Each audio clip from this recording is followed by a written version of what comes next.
what the papers are reporting. Let's have a run through.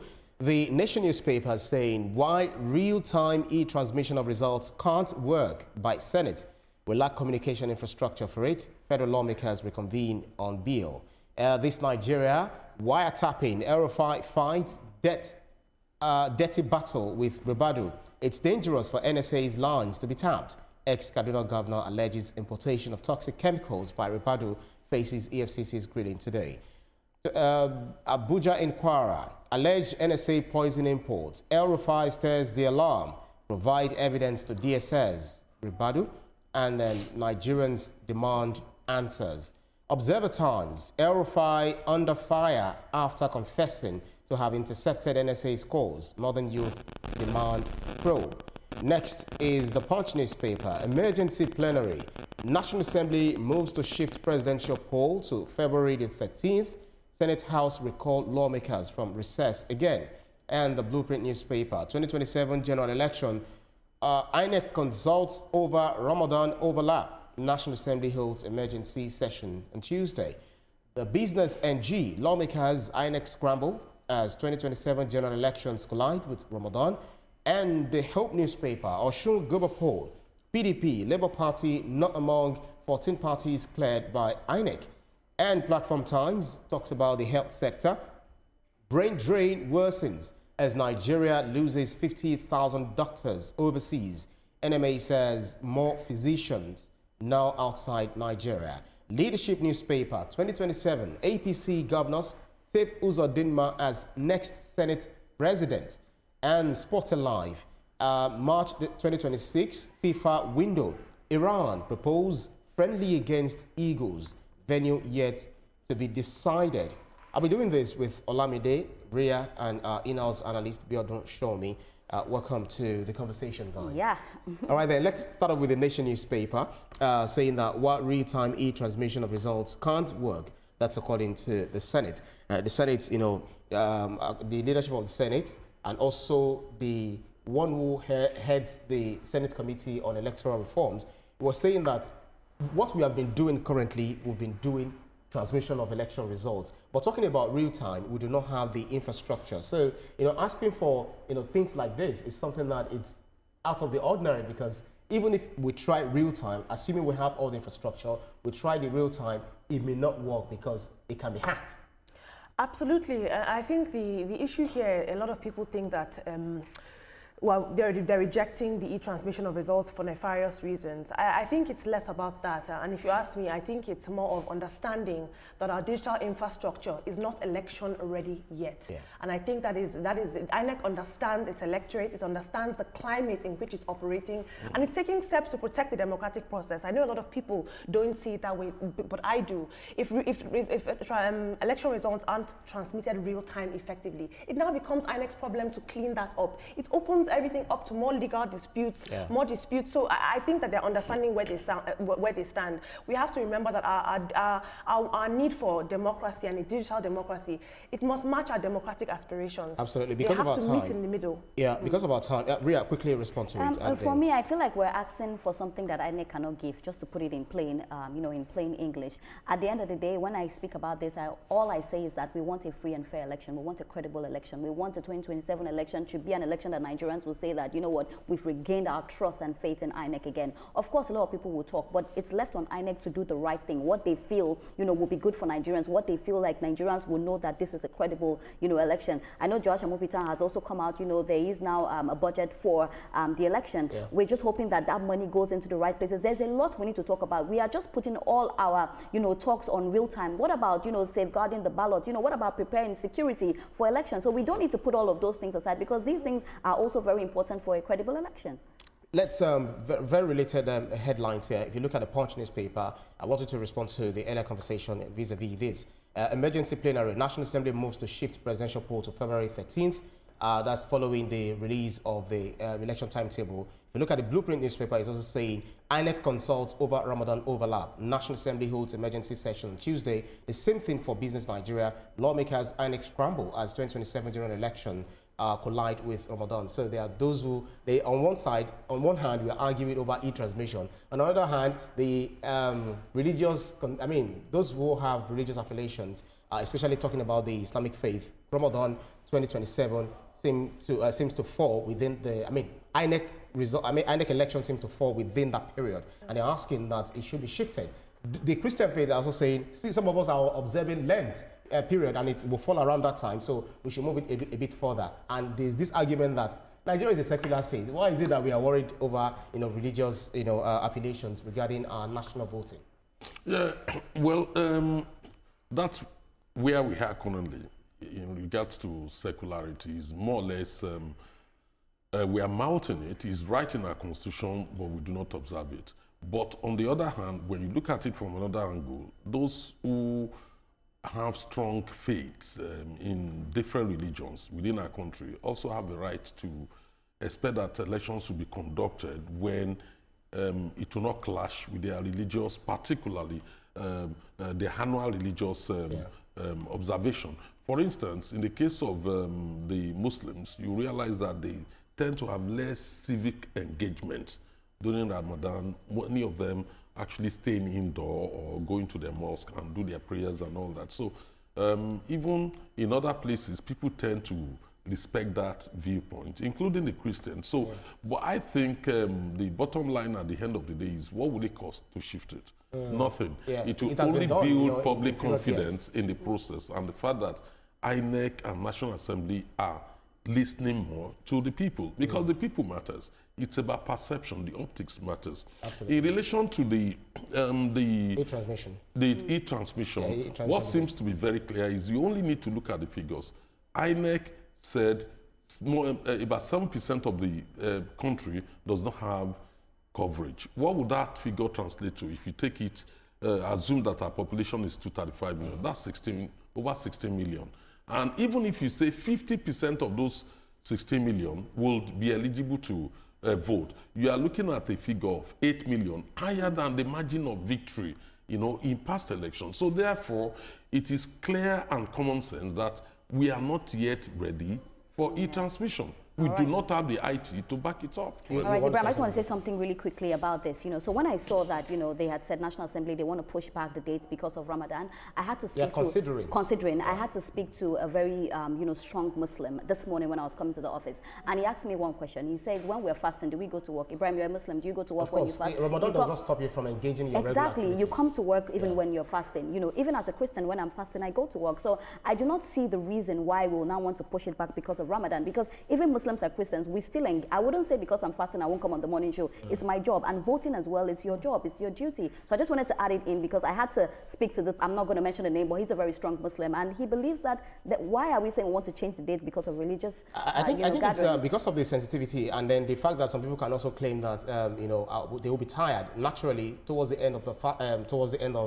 the iftar. Talk about when you break your fast, you tend to be a bit tired. Sometimes some people even get energetic at the time. So in order to, whatever it is that they're going to do, what the debate is going to be, let's just leave that to the National Assembly and the conversation to continue. But we'll definitely follow the story and find out how Ibrahim, just quickly, have you ever wondered, what will happen if you're doing e-transmission with this hacking of the phone of National Security Advisor? What does that tell you? No, we are going there. We are going there. We are going there. If you look at this Nigeria, it's saying wiretapping, EL-Rufai's fight dirty battle with Ribadu. It's dangerous for NSA's lines to be tapped. Ex-Kaduna governor alleges importation of toxic chemicals by Ribadu, faces EFCC's grilling today. The same thing with the Abuja and Kwara, alleged NSA poison import. EL-Rufai stirs the alarm. The same thing with Observer Times. EL-Rufai under fire after confessing to have intercepted NSA's calls. Northern Youth Demand Probe. So this is EL-Rufai, being described in my watch. That's the one that is written by Obasanjo, former President Olusegun Obasanjo, referring to him as saying, one thing I like about you is that you're clever. When people look at you, they'll see that you're clever. And on the other hand, they also somewhere around 400 and something pages, they also describe you as someone who is a pathological liar. That's according to the former President Olusegun Obasanjo in his memoir. So, but this, vis-a-vis the conversation with electronic transmission of voting and all of that, someone is wiretapping the National Security Advisor's phone, and you can come on TV to say that boldly. In that same memo, former President Olusegun Obasanjo also said that EL-Rufai is notoriously loyal to only himself. Absolutely. That is not my opinion. That was you're correct. Obasanjo. And that he does not have the ability to sustain loyalty. Exactly. But this is a power clash between very two heavyweights. They are political insiders, both of them. One is currently in office, unfortunately, one is not. What does that tell us about what is going on? But once wiretapping enters the conversation, we've now moved from a talk about politics to national security territory. Not only did he essentially admit to wiretapping the phone of the NSA, he did so on national television. That's right. Even the anchor called his attention. Do you know this is a crime? Yeah. And he said, of course. Yes, and if we look at the law, ethically, wiretapping is only defensible when it protects the interests of the state, not personal political power. So what is being done about this in regards to the substance that he's accusing the NSA of importing, the odorless and fragranceless and very deadly substance? That has been banned. It marks me as a man who will use his intellect to essentially harm you, because that's what it is. If you read that letter, it was written by an intellect, somebody who knows his stuff. Right. And you know, for me, I'm still thinking and asking myself why he would say such a thing on TV. I do not know, you know, what he was thinking for him to say that, because like you said, the anchor himself was like, what is going on? You know, what are you saying? When two elephants fight, who suffers? The ground suffers. These are two heavyweights that are fighting. I'm just hoping that more... no, Ribadu said he does not have time to engage the media. I'm just hoping that more secrets do not come out, because it now seems like a lot of secrets are coming out. Now you're talking about tapping of someone, and this is the same thing we're talking about INEC. When we say people who hijack different things, these are the kind of things that we're talking about. So for the case of EL-Rufai, I'm really hoping that they follow the case through and see how it ends. I don't want it to be a case that they start and they stop, because if we are able to, you know, persecute these people and we come out with justice, if he's guilty, let him, you know, face the weight of the law. If he's not guilty, let him go. So we need to also see how this case ends, because this is actually a big one. And the things that he's saying, they are not little allegations. These are very, very strong allegations. And for me, I think that it's high time people stop making politics about this. This is not about politics. This is a security problem that we need to look at. Mr. Shomi, you know, Cybercrime Prohibition Prevention Act 2015 actually criminalizes unauthorized access to computers, networks, digital devices, and smartphone legally count as a computer system. That is one problem. Another thing is when you now hack into government accounts, I mean, government, you know, wiretapping and all of that, let alone even that of the president. So it is very, very grave. Even President Donald Trump's, you know, phone was also said to be attacked, but it was not hacked, according to reports. But how dangerous is this revelation coming from Malam Nasir El-Rufai, vis-a-vis the fact that some people have even accused him of probably sponsoring terrorism, and we are also fighting insecurity in this country. So government is trying on one side, another person is tapping the government, but some are also saying that, well, it's a private phone, Rubadu's phone, it's not government property. Can you divorce Ribadu from the National Security Advisor's office? No. Look, Nasiru, I think he has gotten himself into a problem. He has a lot of facilities. He talks too much. He's someone I know. I've met him in the past, during the days of Save Nigerian Group. So I know him relatively. But the fact of the matter is this. No one, it is only in Nigeria that an individual would think of tapping the phone of either anybody in the presidency or the National Security Advisor. Look, we hear of these things being done by countries, either America alleging that Russia is doing it, or China, or one thing or the other, not about individual. To the extent that he even, you know, admitted, he confirmed that, look, we listen to all their conversations from time to time. No, come on. That is beyond politics. That's right at the level of criminality. Don't forget one thing. We have this issue about whenever the military moves against the Boko Haram insurgents, and they often get tipped off. We don't know who has been doing that. So whoever has access to listening to the National Security Advisor probably should be queried about this kind of sabotage of our country. This is a threat to our national security. Yeah, absolutely. It's a threat to our national security, and it's something that we continue to, you know, talk about as much as more revelations, you know, is peeled. Let's talk about the Hope newspaper. Olamide, PDP, Labour Party, not among 14 parties cleared by INEC. Osun Goba poll, talking about the upcoming Osun. So we see the PDP, former PDP governor, running to Accord Party. Now PDP is left on not fielding his own candidates, ditto Labour Party, due to crises here and there. What's the implication? An election is August something, you know. Yes, INEC is essentially signaling a process over political strength. Deadlines and compliance matter just as much as your party's personality and your party's strength. It's as simple as that. INEC has rules and we must follow them. Ria, Platform Times, brain drain worsens as Nigeria loses 50,000 doctors overseas. NMA says more physicians now outside country, poor welfare, better pay abroad, drive exodus. Yesterday I was still reading some reports, people saying that people are not jackpotting as much as they used to do in 2023, 2024, 2025. Could it be the Trump effect? But seeing this report, I think some people are now strategically, targeted. Talk about doctors, because even if you don't ask for it, doctors are also said to be moving from one health institution to another in seeking for greener pastures. You know, I heard one story that really hurt me when they say a doctor was trying to jackpot from Nigeria to Kenya, and I'm like, how bad is it in Nigeria that you are going to Kenya? If it has a better option or better pay. Some of the reasons why or maybe from Kenya to the UK, to the Some US. of the reasons why they stated that was that, the poor welfare, the amount we're paying doctors. Ibrahim, we've been speaking about this thing for a whole long time, and for me, it hurts me because these are the people, at the end of the day, God gives lives, but these are the people that will make sure that, they work hand in hand with God. That's how I like to put it. So I feel like when it comes to our doctors, there's a lot we need to do. Oftentimes, these people have done a lot of strikes. They've spoken about their pay, the way they're treated. If you compare how a doctor lives in Nigeria with how the doctor lives abroad, as a doctor, you yourself, you want to go. But then again, we say that let's be patriotic. So there's so many things that we definitely need to put in place to make sure our doctors stay. Because when they go, who suffers? We suffer at the end of the day. Your final thoughts on this, very quickly. Well, I think it's the impact of globalization. Wherever capital moves, labor will move. You cannot expect capital to have freedom of movement and labor to be restricted. So